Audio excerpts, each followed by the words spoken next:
Welcome back to another episode of Infidelity Tales Lab. We're thankful for your continued viewership. Before we begin, tell us, where in the world are you watching from? We love knowing our global reach. Now, let's dive into today's story. Chapter 1, The Foundation. Trevor Raines had built his life like he built his construction empire, methodically, deliberately, with an eye for detail that others missed. At 42, he owned the largest residential development company in the county, a reputation forged through 18 years of never missing a deadline and never accepting substandard work. His steel-gray eyes missed nothing on a job site, and that same attention to detail had served him well in life. He'd met Brooke Manning at a charity gala 7 years ago. She was 28 then, a marketing coordinator for a luxury hotel chain, with auburn hair that caught the light and a laugh that seemed genuine. What attracted him most wasn't her beauty, though she was stunning, but her apparent sincerity. In a world full of people trying to get something from him, Brooke had seemed different. She asked about his work with genuine interest, listened when he talked about his plans to expand the business, and never once mentioned money or what he could provide for her. Their courtship was swift but thorough. Trevor had learned early in business that you research your investments, and marriage was the biggest investment of all.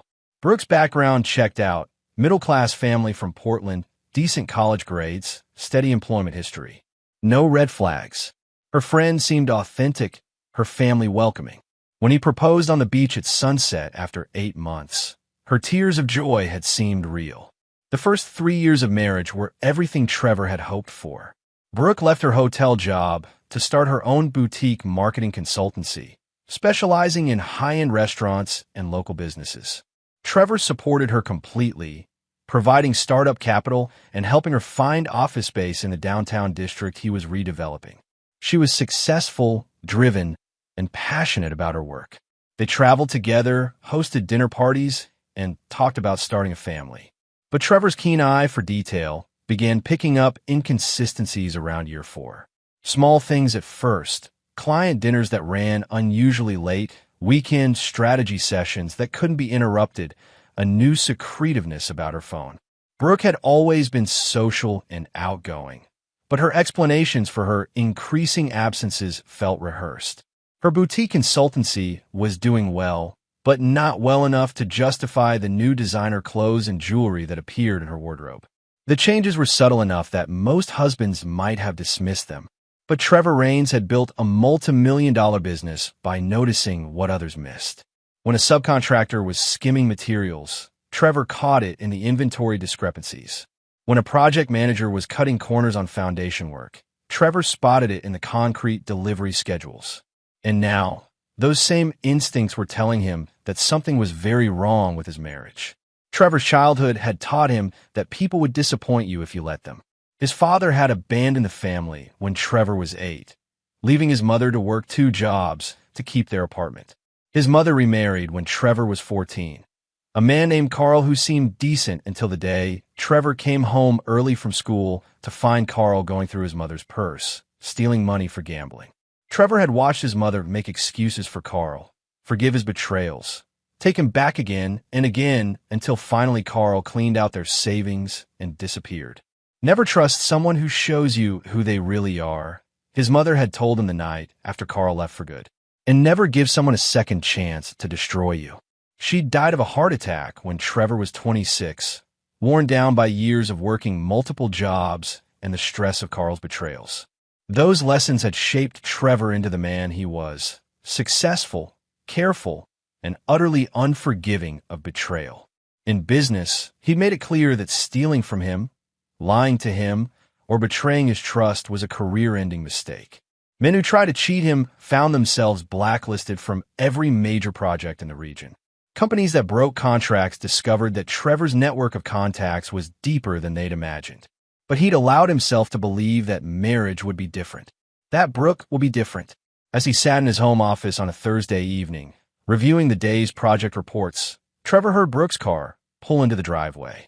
She was 3 hours later than she'd said she'd be, returning from what she described as a client crisis at Romano's, an upscale Italian restaurant downtown. "Hey, honey," Brooke called out as she entered. her voice carrying the slightly forced cheer he'd been noticing more often. "Sorry I'm so late." The Romano situation was a complete nightmare. Trevor looked up from his laptop. What kind of crisis keeps a marketing consultant until 10 at night? Brooke appeared in the doorway, still in her business attire, but looking more polished than someone who'd been dealing with a crisis should look. Her makeup was fresh, her hair perfect. Their head chef walked out in the middle of dinner service. I had to help them figure out damage control for social media and coordinate with their backup chef. Total chaos. Trevor nodded, making a mental note.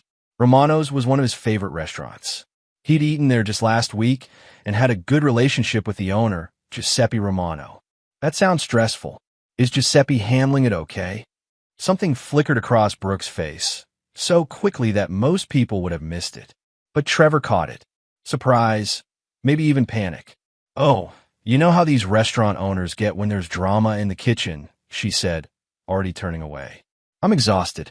I think I'll take a shower and go to bed." Trevor watched her retreat upstairs, then picked up his phone. Giuseppe Romano answered on the second ring. "Trevor, good to hear from you. How's the Harbor Point development coming?" "Moving right on schedule." "Giuseppe, I hate to bother you, but my wife Brooke mentioned she was helping you with some kind of crisis tonight." Chef walked out during service. "I wanted to make sure you're okay." There was a pause. "Crisis?" "No, my friend. Everything was normal tonight.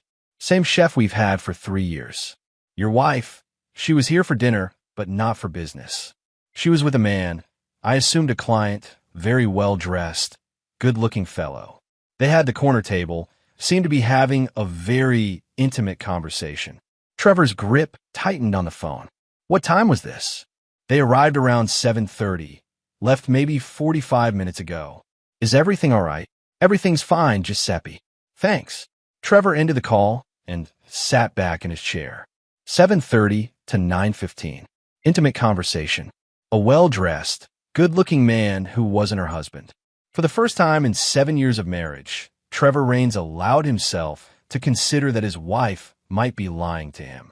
And lying meant betrayal. And betrayal meant war. Chapter 2. The Investigation. Trevor had spent 3 weeks conducting surveillance the way he managed construction projects, systematically, thoroughly, and with absolute attention to detail. He'd hired Mitchell Hartley, a former police detective turned private investigator, but only for the technical aspects. Trevor did most of the legwork himself, applying the same methodical approach that had made him successful in business. The picture that emerged was devastating and clear. Brooke was having an affair with Ryan Castellano, a real estate agent who specialized in luxury properties. Castellano was 34, divorced, and worked for Meridian Luxury Realty, the same firm that had handled the sales for several of Trevor's high-end developments. That's how they'd met. Brooke had been hired to handle marketing for Trevor's Harbor Point project, and Castellano had been the listing agent for the completed homes. What made it worse was the timeline. Mitchell's investigation revealed that the affair had been going on for 14 months. 14 months of lies, of elaborate deceptions, of Brooke looking Trevor in the eye every morning and evening while betraying everything their marriage was supposed to represent. The evidence was overwhelming. Hotel receipts charged to Castellano's credit card, showing regular rooms at the Grandview in downtown. Photos of them together at restaurants in the next county, holding hands, kissing. Cell phone records showing hundreds of texts and calls between them. Even a recording Mitchell had managed to capture of them in the parking garage of Brooke's office building, where Castellano had his hands all over her while she laughed about how clueless her husband was. But it was the final piece of evidence that turned Trevor's anger into something cold and calculating. Mitchell had followed them to a house showing in Pinecrest, an exclusive neighborhood where homes started at $2 million. Through telephoto surveillance, he'd captured them viewing a property that Castellano was ostensibly showing to potential buyers. But there were no other buyers present, and their behavior was hardly professional. More importantly, Mitchell had recorded their conversation through a parabolic microphone as they stood on the property's back deck. "This could be perfect for us," Brooke had said, gesturing at the sprawling house with its infinity pool and mountain views. "Once I'm divorced, and we could be together openly." "The timing has to be right," Castellano had replied. Your husband's company is worth what? 12 million? Even with a prenup, you're looking at a significant settlement in this state. The prenup isn't ironclad. My lawyer says there are ways around it, especially if Trevor's been hiding assets or if we can prove he was emotionally absent from the marriage. And he has been absent, always working, always traveling for business. That's why I found comfort with you. Trevor had listened to that recording 3 times before the full implications sank in. This wasn't just an affair. This was a calculated plan to destroy his life, take his money, and move on to a new life with her lover. The woman he'd supported, invested in, and trusted was actively plotting his financial and personal destruction. In that moment, sitting in his truck outside a job site while listening to his wife's betrayal, something fundamental shifted inside Trevor Raines. The part of him that had believed in forgiveness and second chances, in the possibility that people could change, that part died completely. Trevor had built his business on a simple principle. You get exactly what you deserve, nothing more and nothing less. Workers who showed up on time, did quality work, and were loyal to the company were rewarded with steady employment, good wages, and opportunities for advancement. Those who stole, lied, or cut corners were fired immediately and blacklisted from the industry. His personal life would now operate under the same rules. Over the next 2 weeks, Trevor began planning his response. But this wouldn't be a simple divorce proceeding. Brooke and Castellano had made a fundamental error. They'd assumed Trevor was as naive and trusting as he appeared. They'd underestimated exactly who they were dealing with. Trevor Raines hadn't built a construction empire by being soft. He'd grown up poor, fought for every opportunity, and learned that in the real world, nice guys finish last. He'd clawed his way to success by being smarter, more ruthless, and more determined than his competition. Men who tried to undercut his bids found their projects mysteriously plagued with permit delays and inspection problems. Contractors who poached his workers discovered that their own best employees were suddenly receiving better offers elsewhere. But this was different. This was personal. Trevor's plan began with research. He learned everything there was to know about Ryan Castellano, his financial situation, heavily leveraged with multiple properties and significant debt. His professional reputation, generally good, but with some complaints about overselling properties. His personal life, recently divorced from his wife Angela, who had custody of their 2 children, and his weaknesses, a gambling problem that his ex-wife had cited in divorce proceedings. Trevor also investigated Brooke's lawyer, the one she'd mentioned in the recording.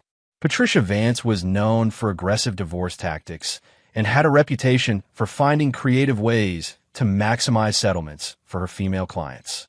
She was expensive, confident, and exactly the kind of lawyer someone would hire if they were planning to take their spouse to the cleaners. But Trevor's most important discovery was simpler. Neither Brooke nor Castellano knew that Trevor knew about their affair. They were operating under the assumption that they still had the element of surprise, that they could control the timing and narrative of the divorce.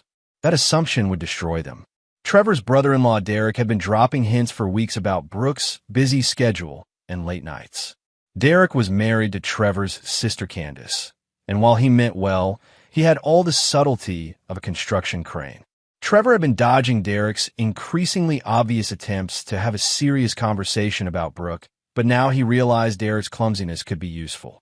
Trevor's 43rd birthday was approaching, and Candace had been planning a family party at their house. Trevor suggested they move it to his place instead, and that they invite some of Brooke's friends and colleagues as well. "Let's make it a real celebration," he told Candace. "Invite everyone." When Candace asked if she should invite Ryan Castellano, since he'd worked with Trevor on real estate projects, Trevor had smiled and said that was a great idea. As Trevor finalized his plans, he found himself thinking about his mother's final words about betrayal. She'd been right about Carl, right about second chances, right about the importance of seeing people for who they really were. Brooke and Castellano were about to learn that Trevor Raines had been paying very close attention. Chapter 3. The Setup. The week before his birthday party, Trevor moved through his daily routine with the precision of a man executing a complex construction project. Every conversation, every action, Every seemingly casual decision was calculated to position his targets exactly where he needed them. On Monday, he had lunch with Giuseppe Romano, ostensibly to discuss a potential restaurant location in Trevor's newest development. But Trevor had another agenda. "Giuseppe, I need to ask you a favor," Trevor said as they finished their meal. "I'm having some people over for my birthday Saturday night, and I'd love to have some of your famous tiramisu. Could your pastry chef make something special?" "Of course, my friend. How many people?" "About 20. And, Giuseppe, there might be some business discussed. I'm thinking about partnering with someone on a new project, and this party could be where we make it official. If things go well, there could be a substantial restaurant opportunity in it for you." Giuseppe's eyes lit up. Trevor's developments always included profitable commercial spaces. What kind of partner? Real estate. Someone who really understands luxury properties. Trevor paused, as if the thought had just occurred to him. "Actually, you know Ryan Castellano? He'll be there Saturday. If you could find a way to mention that property we looked at in Pinecrest, the one with the mountain views, that would be helpful. Maybe ask him about it, like you're considering it for yourself." Giuseppe nodded enthusiastically. Trevor had just planted the first seed. On Tuesday, Trevor called Patricia Vance's law office, using a voice modulation device he'd borrowed from Mitchell. He identified himself as someone interested in her services for a complex marital situation involving significant assets. "I understand you specialize in cases where the wife needs to, shall we say, maximize her position," Trevor said, affecting a nervous tone. "My situation is delicate. My husband doesn't know I'm considering divorce, and I need to understand my options before I make any moves." The receptionist scheduled a consultation for the following week. Trevor would never attend, of course, but the appointment would serve another purpose. He'd specifically requested a time when he knew Brooke would be free and mentioned that he'd heard about Vance through a friend who was very happy with her recent settlement. On Wednesday, Trevor visited his bank and made a very public withdrawal of $50,000 in cash. He made sure the transaction was witnessed by several people, including the bank manager, and mentioned that he was considering a significant investment opportunity that required immediate liquid capital. On Thursday, Trevor had coffee with his accountant, Linda Walsh, and mentioned that he was thinking about restructuring some of his business assets. "There might be some big changes coming," he said. "I'll need to move some things around to take advantage of a new opportunity." Linda nodded, used to Trevor's occasional business pivots. "Should I prepare anything specific? Just be ready. I might need some documents prepared quickly next week." By Friday, Trevor had created a web of conversations and planted expectations that would all converge at Saturday's party.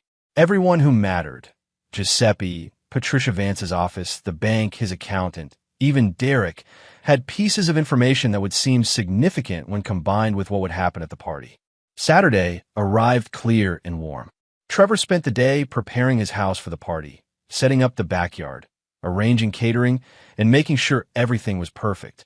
Brooke had been unusually attentive all week, perhaps sensing that something was different about Trevor's mood. She'd even suggested canceling her Saturday morning client meeting to help with party preparations. "Don't be silly," Trevor had told her. "You work so hard. Take your meeting, and I'll handle everything here." Brooke's meeting, Trevor knew, was actually a rendezvous with Castellano at their usual hotel. Mitchell had confirmed the reservation. Trevor wanted them to have their usual morning together. It would make the evening more delicious. At 6 o'clock, guests began arriving. Trevor's sister Candace and Derek came first, followed by neighbors, business associates, and several of Brooke's friends from the marketing world. Giuseppe arrived with an elaborate tiramisu and immediately began circulating, playing his part perfectly by asking several people about the beautiful property in Pinecrest with the mountain views. Ryan Castellano arrived at 7:15, looking confident and relaxed.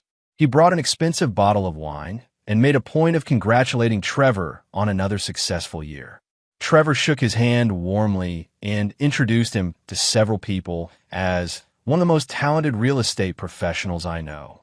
Brooke was radiant, playing the perfect hostess, charming everyone with her stories and laughter. Trevor watched her work the room, noticing how carefully she avoided being alone with Castellano, how she maintained exactly the right amount of professional distance when they spoke. At 8:30, Trevor gathered everyone in the living room for toasts and cake. Derek, as predicted, had been drinking and was in an expansive mood. "Before we do cake," Derek announced, "I have to say something about my brother-in-law here. Trevor, you work too damn hard, man. I mean, your wife works late constantly, too. What is it, Brooke, for nights a week now?" Trevor saw Brooke's smile tighten slightly. "Derek, you know how marketing is. Restaurants and bars need attention when they're actually busy." Right. Derek nodded sagely. "It's just funny, you know. At the birthday party, my brother-in-law joked, 'Your wife works late a lot these days.'" The room laughed politely. Trevor maintained his smile, watching Brooke's face. "She does work incredibly hard," Trevor said. "Though I have to admit, sometimes I wonder what kind of crises require so much personal attention." Brooke laughed, but Trevor caught the flash of nervousness in her eyes. "He's so clueless and dumb to notice anything," she said, and the room erupted in laughter at her playful jab at her husband. Trevor laughed along with everyone else, then stood up smoothly. "Well, since we're sharing jokes," he said, walking to the bookshelf where he'd placed a manila folder earlier that day, "I have something for my dear wife." He handed Brooke the folder with a smile. "Open this." The laughter in the room began to fade as Brooke looked at the folder, confusion replacing amusement on her face. She opened it slowly, and Trevor watched as her face turned pale. Inside were photographs. Brooke and Castellano at Romano's restaurant. Brooke and Castellano at the Grandview Inn. Brooke and Castellano viewing the house in Pinecrest. And on top, a transcript of their conversation about divorce planning and asset division. The room fell completely silent. Castellano stepped forward slightly, his face confused and concerned. "Brooke," he said, "what is it?" Trevor turned to address the room, his voice calm and clear. "Ladies and gentlemen, I'd like to share with you a little project I've been working on. For the past 14 months, my wife has been having an affair with Ryan Castellano here. More than that, they've been planning to divorce me and take as much of my money as possible to fund their new life together." The silence was deafening. Brooke was staring at the photos, her hands shaking. Castellano had gone white. "Trevor," Brooke whispered, "I can explain." "Actually," Trevor interrupted, "you can't. Because I know everything. Every hotel room, every lie, every conversation about how clueless I am and how much money you think you can steal from me." Trevor looked around the room at the shocked faces of his guests. His sister Candace was staring open-mouthed. Giuseppe was nodding slowly, as if pieces were falling into place. Derek looked like he wished he'd never made his joke. "The party's over," Trevor announced. "Thank you all for coming to help me celebrate not just my birthday, but my liberation from a lying, cheating wife."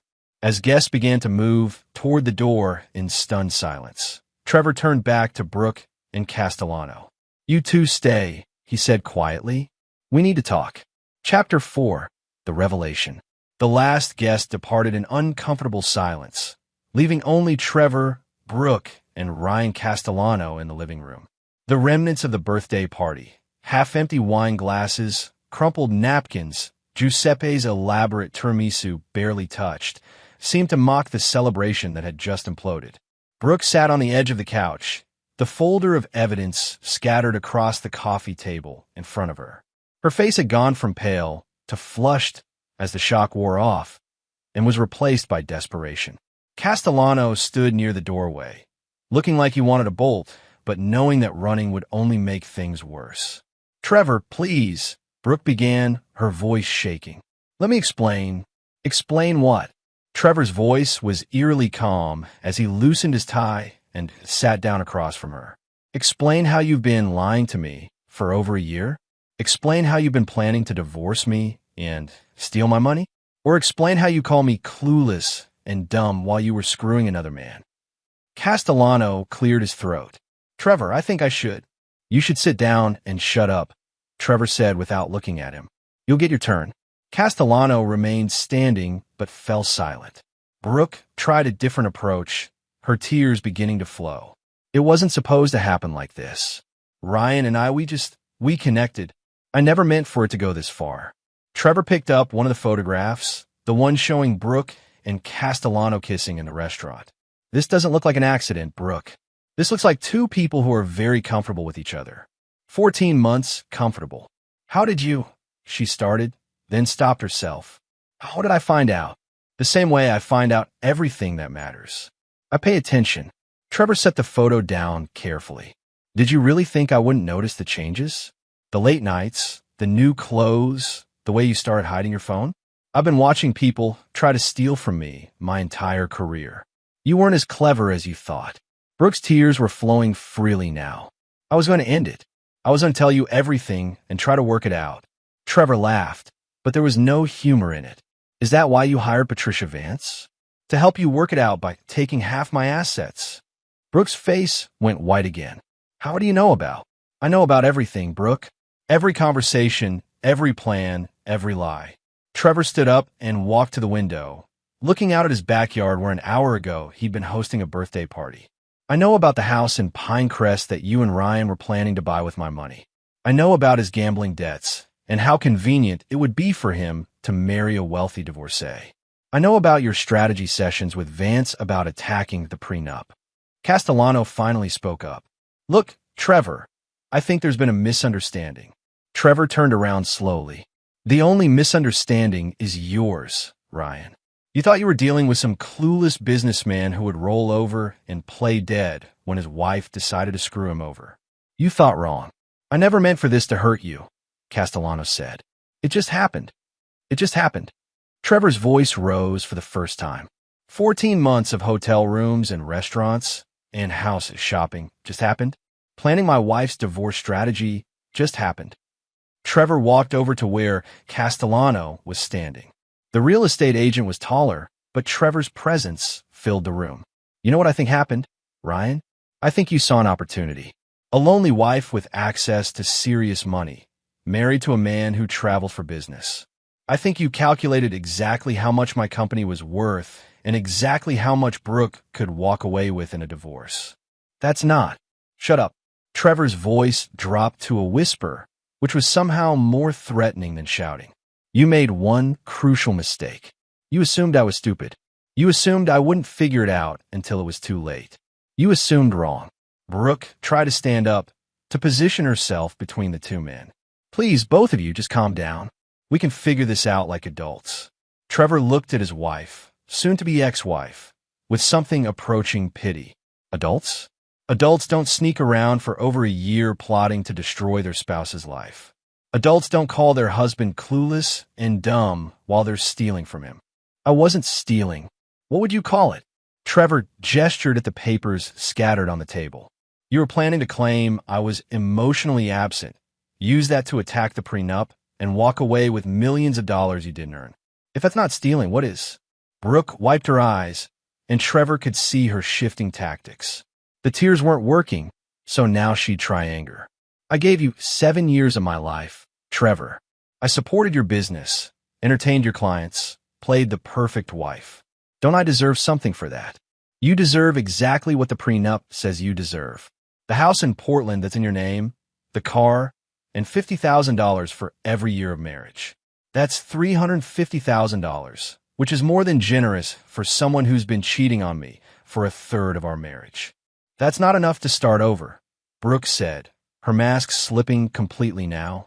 Do you know how much it costs to live decently? How much a nice house costs? $300,000 won't even buy a decent condo in this market. And there it was, the real Brooke, the one who had been planning to steal his life's work because she felt entitled to luxury without earning it. That's not my problem anymore, Trevor said. You should have thought about that before you decided to cheat. Castellano stepped forward again. Trevor, maybe we can work something out. Some kind of arrangement.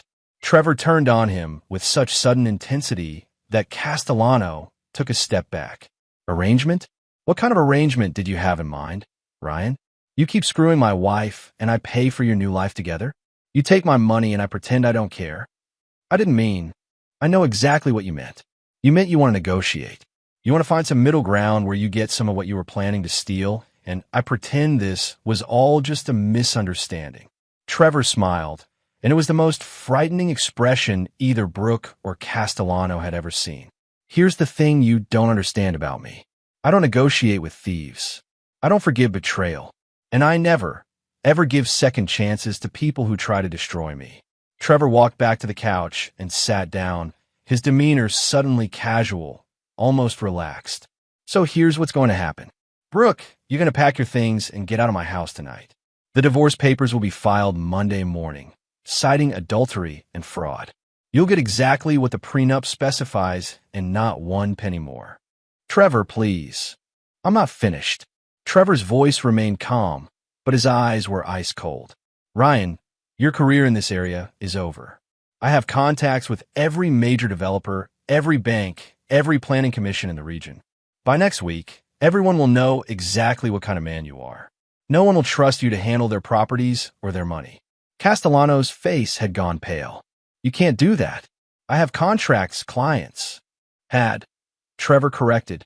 You had contracts and clients. That was before you decided to steal from me.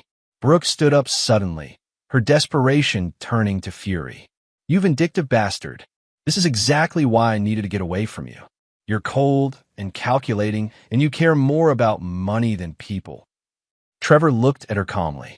I care about loyalty, Brooke. I care about honesty. I care about people keeping their word. You violated all of that, and now you're angry because there are consequences. I loved you, she said, tears streaming down her face. I really did love you, but you were never there. Always working, always traveling, always putting business first. Ryan actually pays attention to me. He cares about what I want. He cares about what I can provide for you, Trevor said. Take away my money and see how much attention he pays to a marketing consultant with no trust fund. Castellano opened his mouth to protest, but Trevor held up a hand. Don't. We all know what this was about. You saw an opportunity to upgrade your lifestyle, and you took it. The mistake was thinking I was too stupid to notice. Trevor stood up and walked to the front door, opening it wide. The party's over. Both of you get out of my house. Brooke looked around the living room desperately, as if seeing it for the first time. This house, with its custom finishes and mountain views, would no longer be hers. The life she'd been planning to steal and reshape was slipping away. This isn't over, Trevor, she said, trying to muster some defiance. I'll fight you on this. Patricia Vance is very good at what she does. Trevor smiled again, that same frightening expression. Brooke, you still don't understand who you're dealing with. This isn't the beginning of your fight. This is the end of everything you thought you could take from me. As Brooke and Castellano walked toward the door, Trevor called out one final time. Oh, and Brooke, you were right about one thing at the party. I'm clueless sometimes. I was clueless enough to trust you. But I'm not dumb, and I never forget. The door closed behind them with a quiet click, leaving Trevor alone in his house for the first time in 7 years. But he wasn't feeling lonely. He was feeling free, and he was just getting started. Chapter 5, The Aftermath. Trevor woke up Monday morning to 17 missed calls and 43 text messages. Word of Saturday night's revelation had spread through their social circle like wildfire, and everyone wanted to know what had really happened. He ignored most of them, focusing instead on the calls that mattered. The first was from his lawyer, Harrison Webb, who had been Trevor's legal counsel for business matters since he'd started the company. Webb had received an early morning call from Patricia Vance, who is now representing Brooke officially.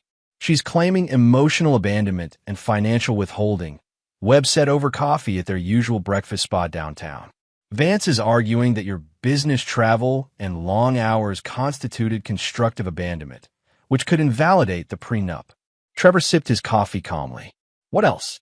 She's also claiming that you've been hiding assets, and that the business valuation in the prenup was artificially low. She wants a complete forensic accounting of your finances going back 5 years. Let her have it, Trevor said. Every record, every receipt, every transaction. I have nothing to hide, and the business valuation was done by 3 independent firms. She's fishing. Webb looked surprised. Most clients in contentious divorces wanted to limit their spouse's access to financial records. Are you sure? A forensic accounting will cost both sides significant money and time. I'm sure. In fact, I want you to be completely cooperative with any reasonable request for information. The faster she realizes there's nothing to find, the faster this ends. What Trevor didn't tell Webb was that he'd spent the weekend making sure his financial records were not just clean, but would reveal something very interesting about Brooke's recent activities. The second important call was from Giuseppe Romano, who sounded embarrassed and apologetic. "Trevor, I'm so sorry about Saturday night. If I had known what was happening, I never would have mentioned the Pinecrest property." "Don't apologize, Giuseppe. You helped me more than you know. In fact, I have a proposition for you." Trevor had spent Sunday morning researching something that had been nagging at him since Saturday night. Castellano had been showing Brooke the house in Pinecrest, but the property record showed that it had been purchased 6 months ago by an LLC called Mountain View Holdings. The buyer had paid cash, well above asking price, and the purchase had been handled by Meridian Luxury Realty, Castellano's firm. A little more digging revealed that Mountain View Holdings was a shell company registered in Delaware, with Ryan Castellano listed as the managing member. Somehow, a real estate agent with significant gambling debts had managed to purchase a $2 million property with cash. "Giuseppe, you know people in the restaurant business all over the region, right?" "Of course. It's a small community. I need you to ask around about something. Quietly. Find out if anyone has heard rumors about money laundering through real estate sales. Specifically, cash purchases of luxury properties through shell companies." There was a pause. "That's a serious accusation, Trevor. I'm not accusing anyone of anything yet. I'm just curious about how a man with Ryan Castellano's financial profile could afford to buy a $2 million house with cash." Giuseppe agreed to ask around discreetly. Trevor suspected that Castellano's sudden wealth wasn't from real estate commissions alone. The third call was the most satisfying. Mitchell Hartley had spent the weekend doing additional surveillance and had discovered something interesting. "Your wife didn't go home Saturday night," Mitchell reported. "She went to Castellano's apartment and hasn't left. But here's the thing. There's been a steady stream of visitors. Men in expensive suits, driving expensive cars. None of them looked like real estate clients." "How many visitors?" 6 different men since Saturday night. All well-dressed. All driving luxury cars with out-of-state plates. And here's the kicker. I ran the license plates. 3 of them came back to rental car companies, but the renters paid cash and used fake names." Trevor felt a familiar tingle of excitement, the same feeling he got when a complex construction project began to come together. "Keep watching. I want to know who these people are and what they want with Castellano." The fourth call came Tuesday morning from an unexpected source, Castellano himself. "Trevor, we need to talk." Castellano's voice was strained, desperate. "There are things you don't understand about the situation." "Such as?" "I can't discuss it over the phone. Can you meet me somewhere private?" Trevor was intrigued, despite himself. "Why would I want to meet with you?" "Because Brooke is in danger, and whether you believe it or not, so are you." Trevor agreed to meet Castellano at a construction site on the outskirts of town, one of Trevor's current projects that would be deserted on a Tuesday evening. He brought Mitchell along, positioned as a lookout, and wore a wire recording device. Castellano arrived looking haggard and nervous, constantly checking over his shoulder. Gone was the confident real estate agent who had shaken Trevor's hand at the birthday party. This man looked terrified. "Talk," Trevor said without preamble. "The house in Pinecrest, the one I showed Brooke, I didn't buy it legitimately. It was purchased with money that doesn't belong to me." "Whose money?" Castellano ran his hands through his hair. "There are people from Chicago, investors who needed to clean money through real estate purchases. I helped facilitate the transactions, took a percentage. It was supposed to be simple: buy properties with their cash, hold them for a year, then sell and return their money clean." "Money laundering." "Yes, but something went wrong. The FBI started investigating some of their other operations, and now they're nervous about their assets. They want everything liquidated immediately, including the Pinecrest house." Trevor began to understand.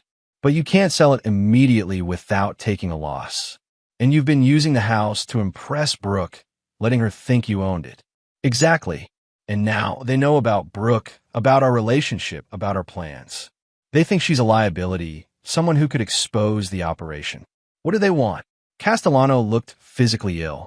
"They want their money back with interest." $2.5 million by Friday, or they're going to eliminate what they see as loose ends. Meaning you and Brooke. Meaning all of us. They know about the divorce, about Brooke's plans to get money from you. They think this whole thing is a setup, that maybe you're working with law enforcement. Trevor almost laughed. His wife's affair had accidentally entangled them all with Chicago money launderers who now saw everyone involved as a threat. "What do you want from me?" Trevor asked. "Help me get the money. Lend it to me, and I'll pay you back once this is resolved. I know you hate me, but Brooke doesn't deserve to die because of my mistakes." Trevor considered this. His wife had betrayed him, planned to steal from him, humiliated him. By all rights, he should walk away and let her face the consequences of her choices. But Trevor Raines had built his success on being smarter than his opponents, not just more ruthless. And he was beginning to see an opportunity in this situation that was far more satisfying than simple divorce proceedings. "I'll help you," Trevor said finally. Castellano's relief was visible. "Thank you. I know this doesn't make up for what we did, but I'm not helping you out of forgiveness," Trevor interrupted. "I'm helping because this situation gives me leverage I didn't have before, and because I want to be the one who decides how this ends." Castellano looked confused. "What do you mean?" Trevor smiled, and once again it was that frightening expression that had become familiar over the past few days. "I mean that you and Brooke just went from trying to steal from me to owing me your lives. And I always collect on my debts." Chapter 6. The Trap. Trevor spent Wednesday morning in his office, ostensibly reviewing construction schedules, but actually designing the most complex project of his career. Not a building this time, but a trap that would give him complete control over everyone who had betrayed him. The first component was the money.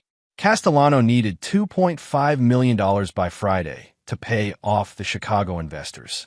Trevor had that amount available, but lending it directly would be too simple. Instead, he structured it as a business transaction. He called Castellano with an offer. Trevor would purchase the Pinecrest property for $2.5 million, enough to satisfy the debt. But the sale would be contingent on specific conditions that would give Trevor ongoing leverage over both Castellano and Brooke. The first condition, Trevor explained over the phone, is that you and Brooke sign affidavits admitting to the affair and the plans to defraud me in the divorce. These documents will be held in escrow with my lawyer. Why do you need that? You already have evidence. The evidence I have could be challenged in court. Surveillance photos can be dismissed, recordings can be questioned. Signed confessions are ironclad. Castellano was desperate enough to agree to almost anything. What else? Brooke will agree to a modified divorce settlement. Instead of the prenup terms, she'll accept a structured payout over 5 years, contingent on her behavior during that period. What kind of behavior? She'll agree to specific restrictions on her conduct and associations. No contact with you beyond what's necessary for this immediate crisis. No public statements about me or our marriage. No attempts to challenge the divorce terms. Trevor could hear Castellano thinking, and if she violates these restrictions, the payments stop and the confession documents become public.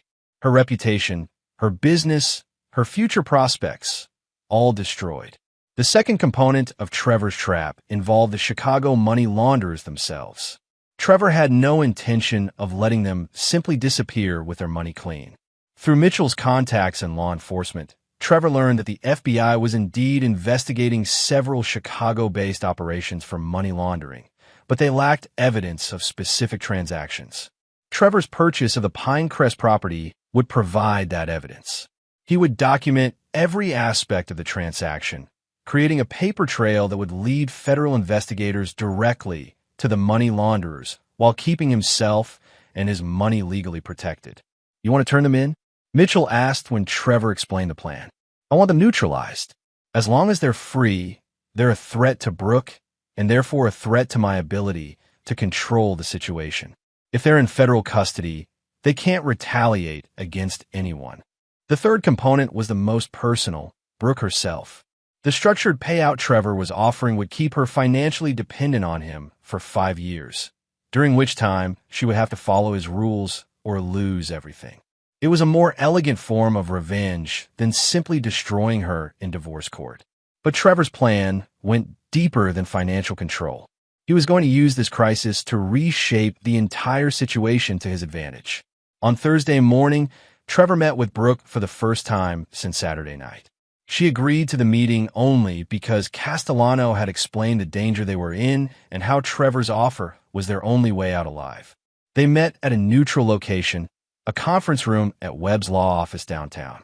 Brooke looked exhausted and frightened, a far cry from the confident woman who had called him clueless and dumb just 5 days earlier. "Ryan told me about your offer," she said without preamble. "I want to understand the terms." Trevor slid a document across the table. "It's all laid out there. You sign the confession, agree to the behavior restrictions, and accept the structured payout. In return, you get out of this situation alive and with enough money to start over." Brooke read through the document carefully. Some of these restrictions are pretty severe. No public appearances without approval. No social media posts about our marriage. No contact with Ryan except for emergencies. "You chose to make our private life public when you had your affair," Trevor said. "These are the consequences of that choice. And what happens after 5 years?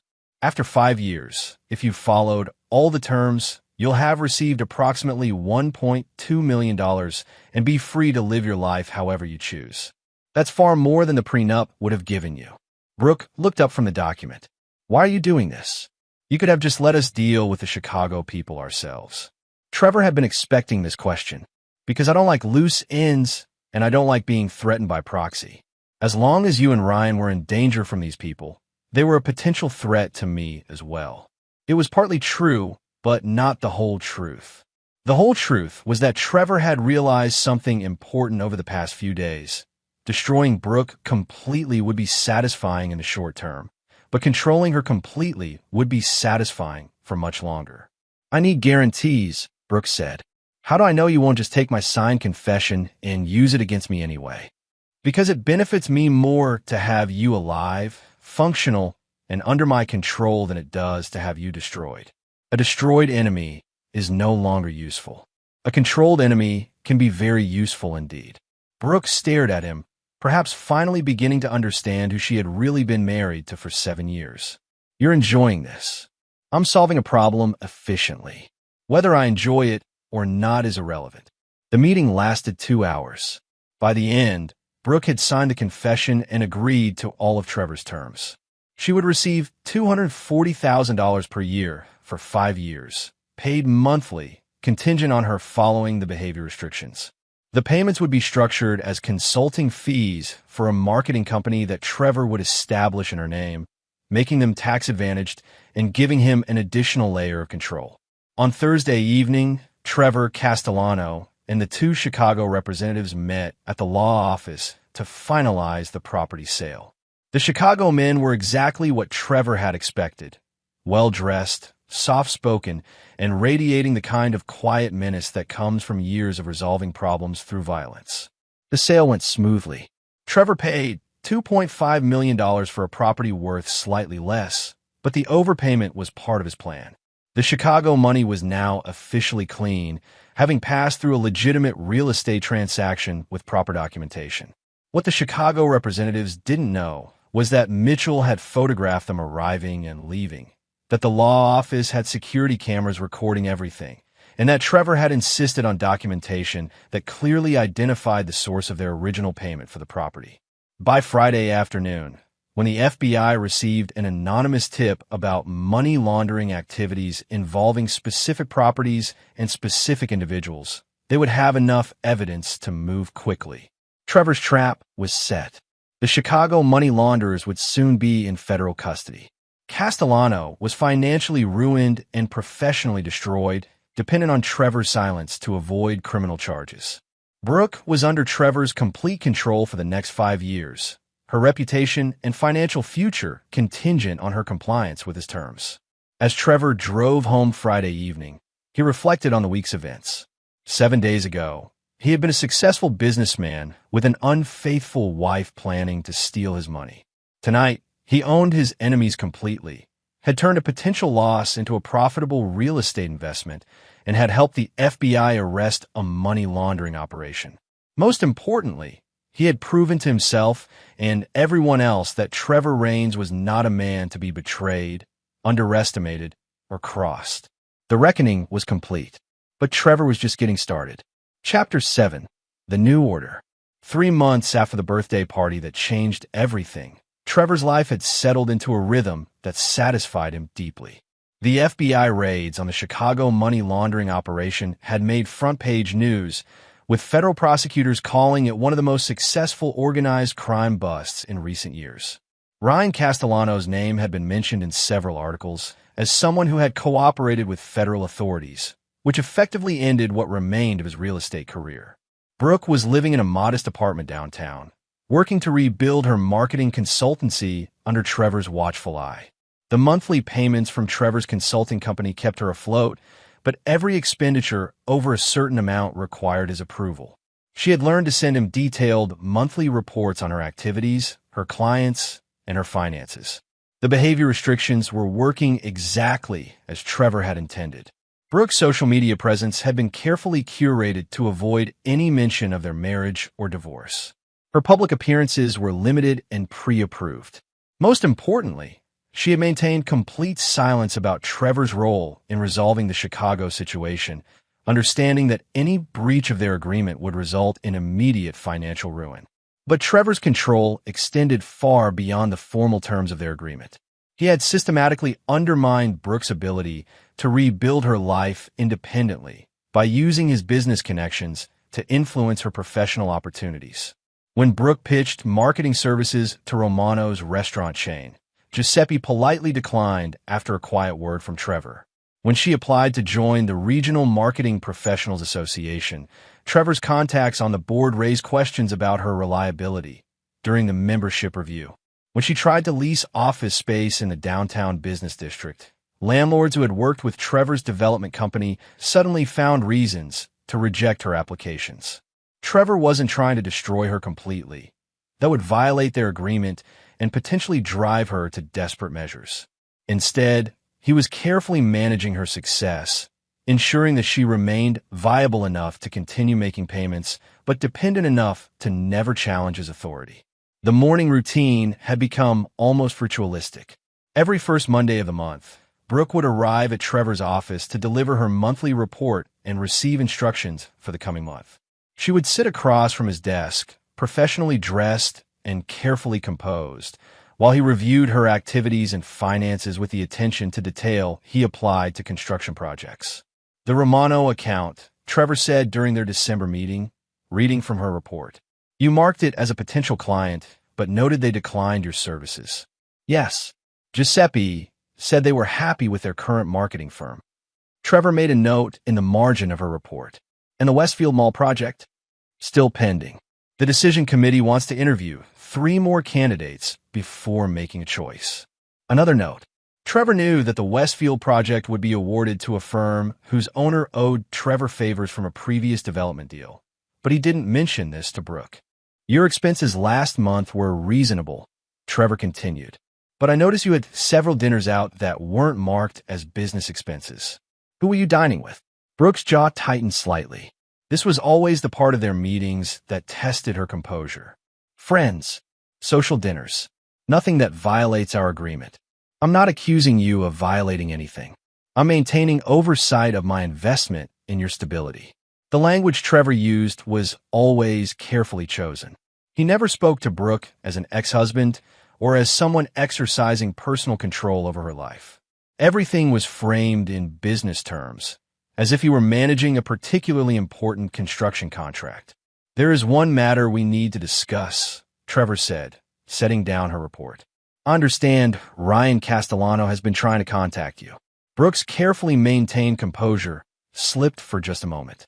He's called a few times. I haven't responded. What does he want? I don't know. I haven't spoken to him since the property's sale.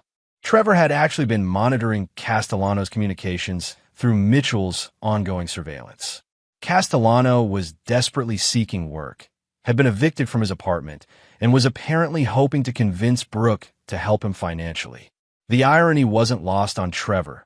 The man who had planned to live off Trevor's money was now hoping to live off the money Trevor was providing to Brooke. He's become a liability, Trevor said. His cooperation with the FBI protected him from criminal charges, but it also marked him as unreliable in certain circles. People in this business don't trust someone who cooperates with federal investigators, even when that cooperation was necessary for survival. What are you saying? I'm saying that any contact with Ryan could reflect poorly on your own reputation. Guilt by association. Brooke understood. Trevor was telling her that maintaining any relationship with Castellano could jeopardize her financial arrangement. It was another layer of control, another way of isolating her from anyone who might encourage her to challenge Trevor's authority. After Brooke left his office, Trevor walked to the window and looked out at the city skyline. Several of the buildings he could see had been constructed by his company. Others were being developed by competitors who had learned to respect Trevor's position in the market. The intercom buzzed. "Mr. Rains? Mitchell Hartley is here to see you." Mitchell entered with his usual efficient demeanor, carrying a folder of surveillance reports and photographs. Their monthly meetings had become routine as well. Brooks maintaining compliance with all the restrictions, Mitchell reported. No unauthorized contacts, no public statements about the divorce, no attempts to challenge the financial arrangements. And Castellano, he's struggling. Lost his real estate license last month. Turns out the state board doesn't like money laundering convictions, even when charges were dropped. He's been working construction jobs, day labor mostly. Trevor nodded. Any indication he's planning to cause problems? None. If anything, he seems broken. The FBI cooperation saved him from prison, but destroyed his reputation and his career. He's been asking mutual acquaintances about Brooke, but no one's telling him anything useful. Keep monitoring both of them. I want to know about any changes in their situations or behavior. After Mitchell left, Trevor returned to his desk and opened a different folder, one containing information about potential new business ventures. The money from the Pinecrest property sale had been reinvested in a commercial development project that was already showing strong returns. The monthly payments to Brooke were easily covered by the profits from that investment alone. More importantly, Trevor had discovered that he enjoyed the strategic aspects of his new arrangement. Managing Brooke's life, controlling her opportunities, maintaining leverage over her future. It satisfied something in him that simple business success had never quite achieved. For the first time in his adult life, Trevor Rains felt completely in control not just of his own destiny, but of the destinies of those who had tried to betray him. It was a feeling he intended to maintain for as long as possible. The reckoning had evolved into something more sophisticated than revenge. It had become a system of justice that would continue indefinitely, reminding everyone involved that actions had consequences and that Trevor Rains never forgot a betrayal. Chapter 8. The Test. In month 4 of their arrangement, Trevor received a call that would test whether his control over Brooke was as complete as he believed. Patricia Vance, the aggressive divorce attorney who had originally been representing Brooke, requested a meeting to discuss new developments in the case. Trevor agreed to meet with Vance at her office, bringing Harrison Webb as backup counsel. Vance's office was exactly what Trevor had expected: glass and steel, expensive art, furniture designed to intimidate clients into accepting large legal bills. "Mr. Rains," Vance began, "I've been in touch with your ex-wife recently. She's expressed some concerns about the current financial arrangement between you two." Trevor remained silent, letting Webb handle the initial response.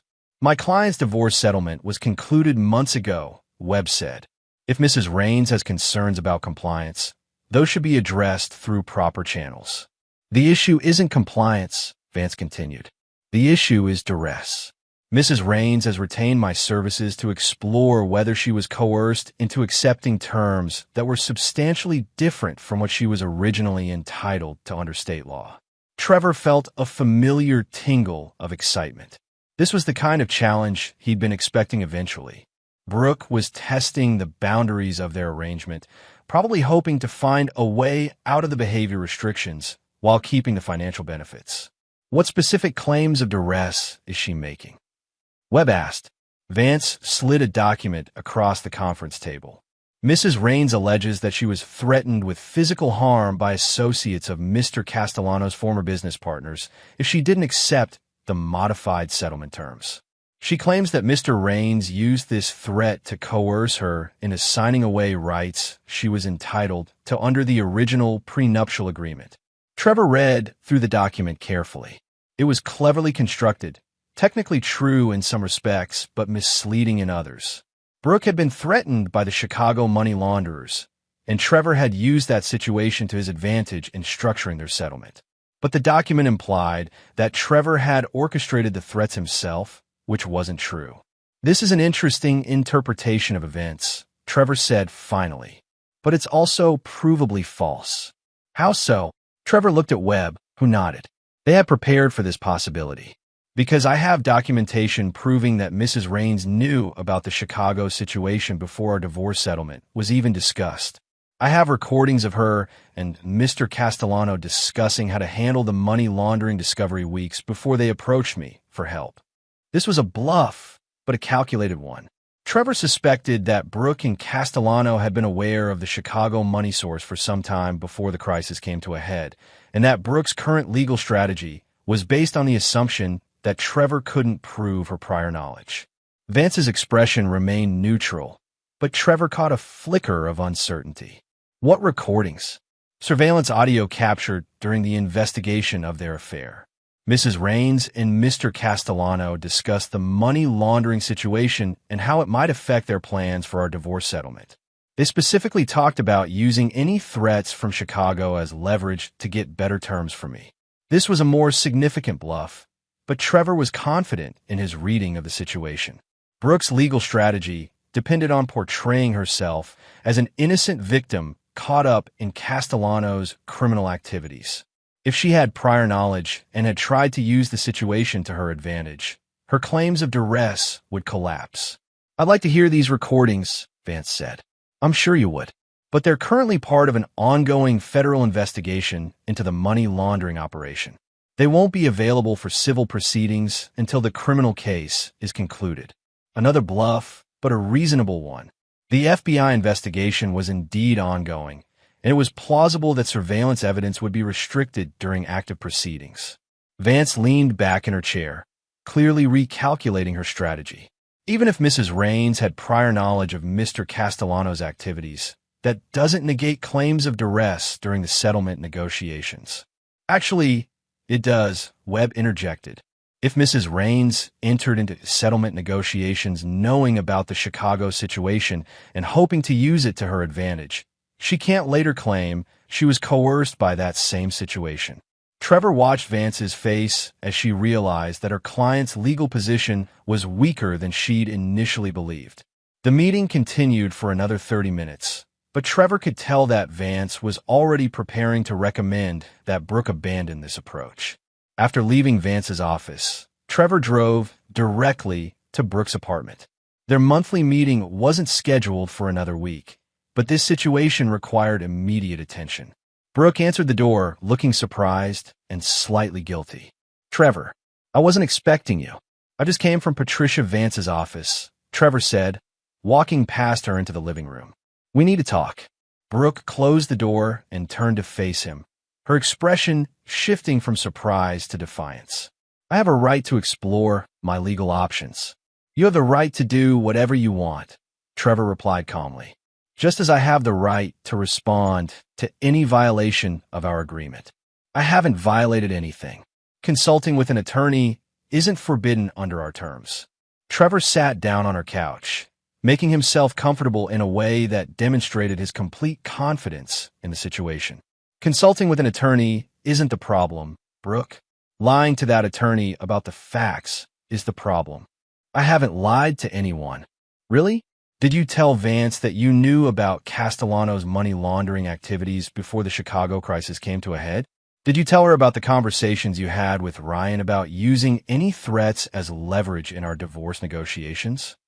Brooke's face went pale, confirming Trevor's suspicions about her prior knowledge. "I don't know what you're talking about," she said, but her voice lacked conviction. Trevor pulled out his phone and played an audio file. It was actually a recording of a conversation between two of his construction workers discussing a job site problem, but he'd edited it to remove identifying context. To Brooke, listening from across the room, It could easily sound like a muffled recording of voices discussing legal strategies. "That's from 3 weeks before you approached me for help with the Chicago situation," Trevor said, stopping the playback. "Your voice and Ryan's discussing how to use the money laundering discovery to get better divorce terms." It was a complete fabrication, but Brooke's guilty expression told Trevor that his guess about her prior knowledge had been correct.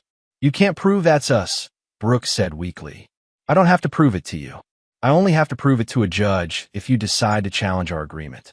Voice analysis, timeline verification, testimony from federal investigators about when various facts came to light. It would be a very thorough process. Trevor stood up and walked to the window, looking out at the city lights. "Here's what's going to happen, Brooke. You're going to call Patricia Vance and tell her that you've reconsidered your legal position. You're going to withdraw any claims of duress and confirm that you entered into our settlement voluntarily. And if I don't," Trevor turned back to her with that same frightening smile she'd seen so many times over the past few months. "If you don't, I'll release the recordings to the FBI as evidence that you were attempting to obstruct their money laundering investigation by using criminal threats as leverage in a civil proceeding. You'll be facing federal charges for interfering with an ongoing investigation." Brooke stared at him, finally understanding the depth of her miscalculation. She had thought she could find a legal way out of their arrangement, but Trevor had anticipated this move and prepared countermeasures. "You're bluffing," she said, but her voice betrayed her uncertainty. "Am I? Are you willing to bet your freedom on that assumption?" The room fell silent as Brooke realized that she had no good options. Challenging Trevor's control meant risking criminal prosecution based on evidence that she couldn't verify, but couldn't afford to ignore. "What do you want me to tell Vance?" she asked finally. "Tell her the truth. That you consulted with her because you were hoping to find a way out of an agreement that you now regret, but that upon reflection, you realized that the agreement was fair and that you entered into it voluntarily." Trevor walked to the door, then turned back one final time. "This was a test, Brooke. You failed it. Don't test me again." As Trevor drove home, he reflected on how satisfying it had been to watch Brooke's legal strategy collapse under the weight of her own deceptions.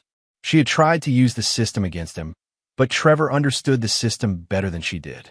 More importantly, this incident had proven that his control over Brooke was even more complete than he'd realized.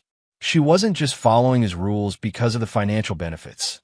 She was following them because she was genuinely afraid of the consequences of defying him. That fear was the foundation of everything Trevor had built since the birthday party 6 months ago. And now he knew that foundation was solid enough to support whatever he decided to build on top of it. Chapter 9. The Resolution. 2 years after the birthday party that had changed everything, Trevor Raines stood in his office looking out at the latest addition to the city skyline, a 30-story mixed-use development that bore his company's signature architectural style. The building would house offices, luxury condos, and ground-floor retail space, including a restaurant that Giuseppe Romano was opening as his flagship location. The project had been Trevor's most ambitious yet, and its success had cemented his position as the dominant commercial developer in the region. More importantly, it had been funded in part by the profits from the Pinecrest property and other investments that had grown out of his calculated response to Brooke's betrayal. Trevor's control over his former wife had evolved over 24 months into something more sophisticated than simple revenge. Brooke had become, in effect, a controlled asset whose activities and success Trevor managed like any other business investment. The monthly reports continued, the behavior restrictions remained in place, and the financial payments created a dependency that guaranteed her compliance. But Trevor had realized something important during their second year of this arrangement. Complete control was only satisfying if it was occasionally challenged. Brooke's attempt to use Patricia Vance to escape their agreement had provided exactly the kind of test that reminded Trevor why he enjoyed this power. So when Mitchell knocked on his office door that Thursday morning with news that would require another major decision, Trevor was almost pleased to have a new problem to solve. "Castellano's dead," Mitchell announced without preamble. Trevor looked up from the architectural plans he'd been reviewing. "Ow! Car accident last night. Single vehicle. Ran off the road near the interstate." Police are calling an accident, but the circumstances are suspicious. Trevor gestured for Mitchell to sit down. Explain. Castellano had been working construction jobs for the past year, barely making ends meet. But yesterday, he deposited a check for $50,000 into his bank account. A few hours later, he's dead in a car crash on a road he had no reason to be traveling. Who wrote the check? That's the interesting part. It was from a company called Mountain View Holdings. Trevor felt a familiar tingle of excitement. Mountain View Holdings was a shell company that the Chicago money launderers had used to purchase the Pinecrest property. According to federal prosecutors, that operation had been completely shut down with all principals either in prison or under federal supervision. Someone's using the old company name, Trevor mused. Either the Chicago people have contacts who weren't caught, or someone else has taken over their local operations. There's more, Mitchell continued. I checked with my FBI contact. Castellano had been asking questions about witness protection programs. He was scared of something, maybe trying to get federal protection again. Trevor understood immediately. Someone connected to the original money laundering operation had approached Castellano, either to eliminate him as a potential witness or to use him for new criminal activities. The $50,000 might have been payment for services, or it might have been bait to get him to a specific location. What does this mean for Brooke? Trevor asked. If someone's trying to tie up loose ends from the Chicago operation, she could be next on their list. She knows as much about the money laundering as Castellano did, maybe more. Trevor walked to his window and looked out at the city he'd helped build. Castellano's death created both a problem and an opportunity. The problem was that Brooke's safety was now genuinely at risk, which could disrupt Trevor's carefully managed control over her life. The opportunity was that this crisis would give Trevor leverage to restructure their relationship entirely. Schedule a meeting with Brooke for this afternoon, Trevor told Mitchell, and increase surveillance on her activities immediately. If someone is cleaning up witnesses, I want to know about it before they make a move. Trevor spent the rest of the morning considering his options. He could simply warn Brooke about the potential threat and let her handle her own security. He could provide protection for her as part of their existing arrangement. Or he could use this crisis to fundamentally change the terms of their relationship. By the time Brooke arrived at his office that afternoon, Trevor had decided on the most ambitious option. Ryan Castellano is dead, Trevor said without preamble as soon as she sat down. Brooke's face went white. What happened? Car accident, but the circumstances suggest it wasn't accidental. Someone gave him $50,000 yesterday. Then he died a few hours later. Who will want to kill Ryan? Someone who's concerned about his knowledge of the Chicago money laundering operation, which means they might be concerned about your knowledge as well. Brooke's hands were shaking as she absorbed this information. What do I do? Trevor had been waiting for exactly this question. You have 3 options. First, you can go to the FBI and request witness protection. They'll relocate you, give you a new identity, and you'll spend the rest of your life looking over your shoulder. What's the second option? You can hire private security and hope it's enough to keep you safe. That would be expensive, and there's no guarantee it would work.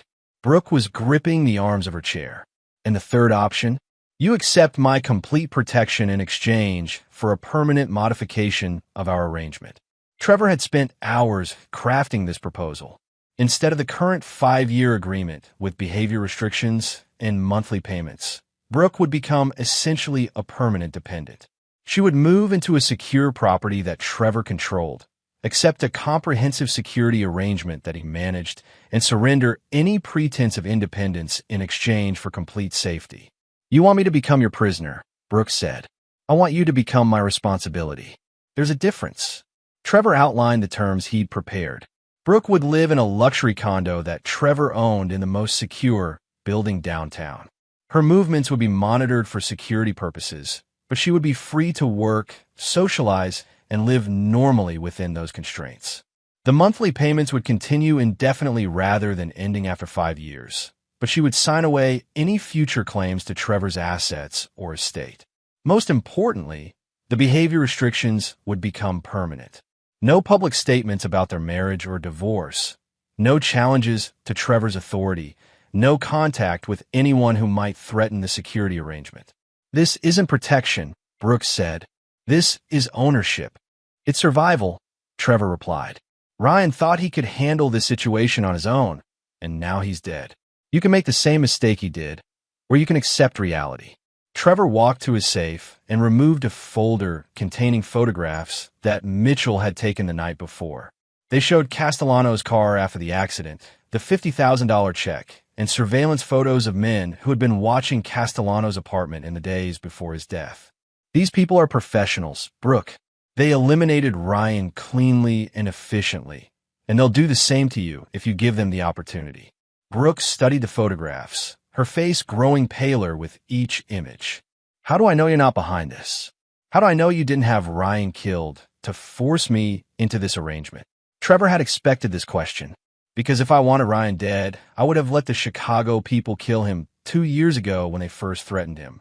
I kept him alive because a living witness served my purposes better than a dead one. It was true, but not the complete truth.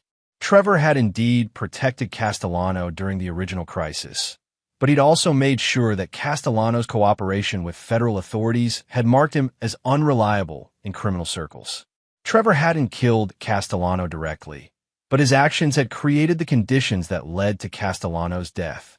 I need time to think, Brooks said. You have until tomorrow morning. After that, I withdraw the offer and you're on your own. That evening, Trevor sat in his study reviewing the security arrangements he'd already begun implementing. The downtown condo was being equipped with state-of-the-art security systems. Mitchell's team was prepared to provide round-the-clock protection.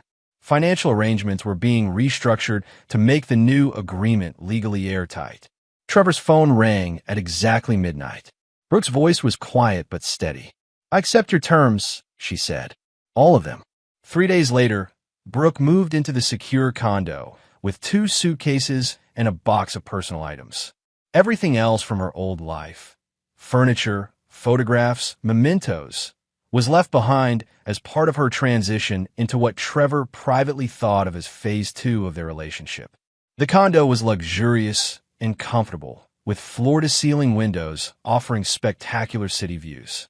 It was also completely monitored, with security cameras in every room except the bedroom and bathroom, and electronic locks that required Trevor's authorization to disengage. Trevor visited on the first evening to ensure that everything was properly arranged. Brooke stood at the window, looking out at the city lights, her reflection ghost-like in the glass. This isn't how I thought my life would turn out, she said without turning around. This is how your life turned out because of the choices you made, Trevor replied. You chose to have an affair. You chose to plan stealing from me. You chose to get involved with criminals. This is the consequence of those choices. Brooke turned to face him. And your choices? Were the consequences of what you've chosen to do? Trevor considered the question seriously. Over the past 2 years, he had systematically destroyed or controlled everyone who had betrayed him. He had turned personal crisis into business opportunity and emotional devastation into strategic advantage. He had proven that Trevor Raines was not a man who could be cheated, lied to, or discarded without consequences. The consequence of my choices, Trevor said finally, is that I'm in complete control of my life and the lives of people who try to destroy me. I call that a successful outcome. As Trevor left the condo that night, he reflected on how satisfying it was to have reached this point. Brooke was now completely dependent on him for her safety, her financial security, and her future. She would spend the rest of her life as a reminder to anyone who might consider betraying Trevor Raines that such betrayals carried permanent consequences. The reckoning that had begun with a birthday party confrontation had evolved into something larger and more sophisticated. Trevor had created a system of justice that operated outside traditional legal frameworks, but with perfect efficiency. Most importantly, Trevor had proven to himself that he was capable of anything when properly motivated. The shy, trusting husband who had been blindsided by his wife's affair no longer existed. In his place was a man who understood that power was the only reliable protection against betrayal, and that mercy was a luxury he could no longer afford. Trevor Raines had built his business empire by being harder, smarter, and more ruthless than his competition. Now he had applied those same principles to his personal life with equally decisive results. The birthday party had ended with laughter dying and faces turning pale. The reckoning ended with Trevor standing alone at the top of everything he surveyed, surrounded by the controlled ruins of everyone who had tried to destroy him. It was exactly the ending he deserved. And there you have it. Another story comes to an end. What did you think? I'd love to hear your thoughts in the comments below. If you enjoy this story, consider joining our community by subscribing. It means the world to us. For more stories like this one, check out the recommended videos on screen. And I'll see you there.